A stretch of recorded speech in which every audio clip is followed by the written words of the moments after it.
One number is all you really need to actually project a realistic monthly budget in the Philippines. I tested this 3 different ways and it held up every time. So I've got 3 Philippines budgets sitting in front of me. One that I came up with from my own research, one from a very popular YouTuber that you're probably already watching their channel, and another one generated by AI. And all 3 pointed to one thing, that there is a very simple formula or ratio that you can use to figure out your monthly expenses in the Philippines.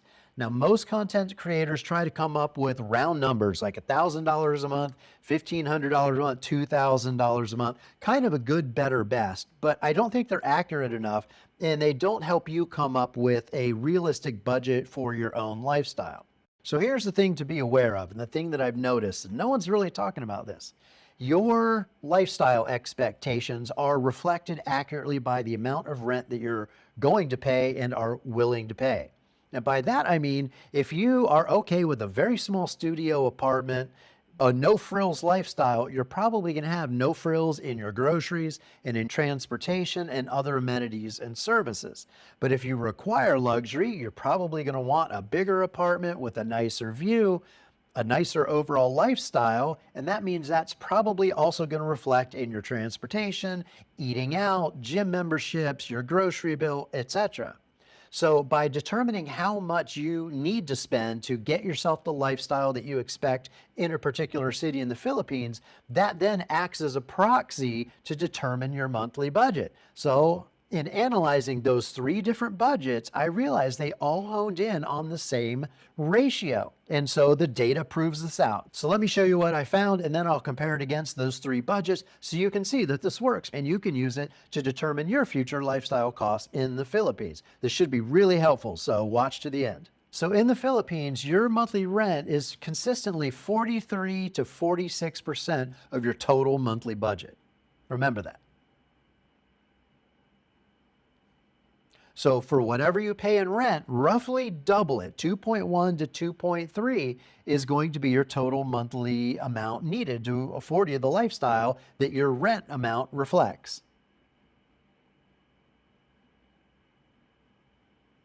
So let me show you exactly why it's true, why this works.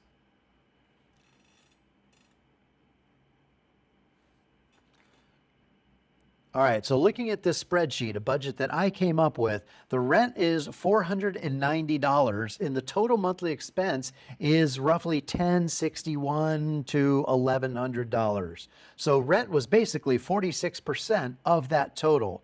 And that is a 2.17x multiplier. This is just month 1, basic expenses, no maid, no gym membership or anything like that. Fairly standard. But that's just one data point. So let's take a look at another budget. So this one was recently put out by JoGo Wonder and the rent was $487 a month.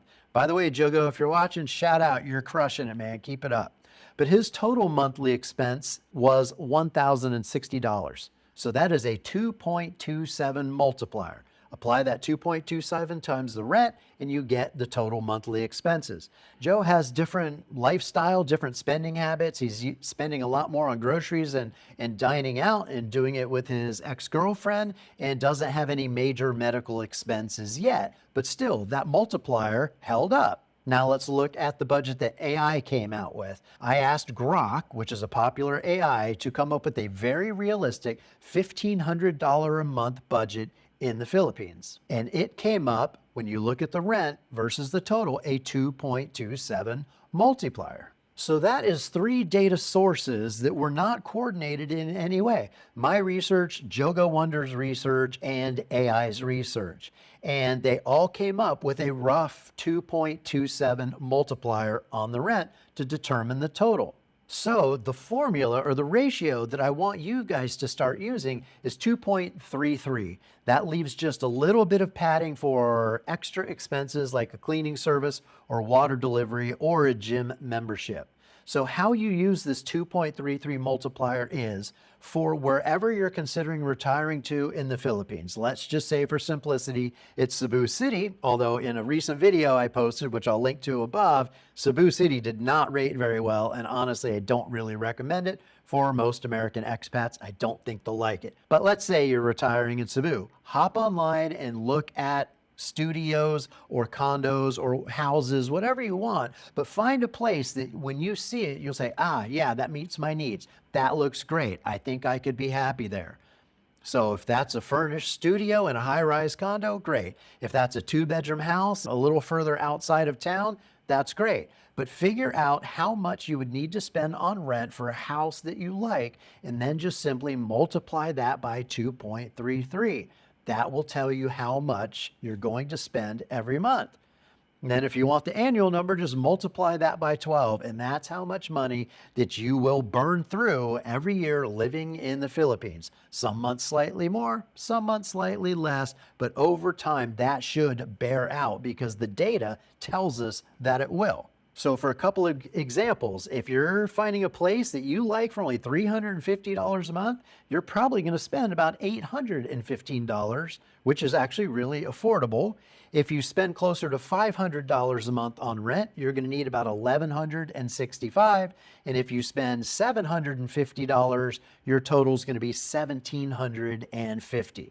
So that's how you take your rent, multiply it by 2.33, and come up with your total monthly number. That's all you need to know. Once you have that number, if you know that you can come up with that either through a pension or Social Security or a combination of things that might include a side hustle like YouTubing, then you don't have to think it through any more than that. Just pull the trigger and make it happen. You don't need to know down to the penny exactly how much you're going to spend. You don't need to know what kind of car that you're going to drive. You don't need to know where you're going to do your grocery shopping. You don't need to know all that.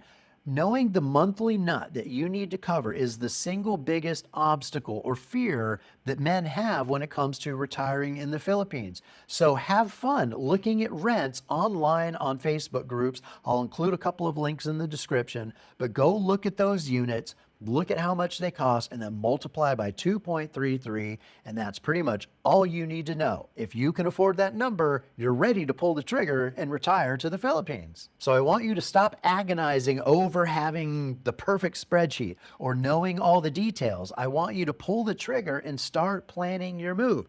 Start down that path, because once you get started, momentum will take you to the finish line.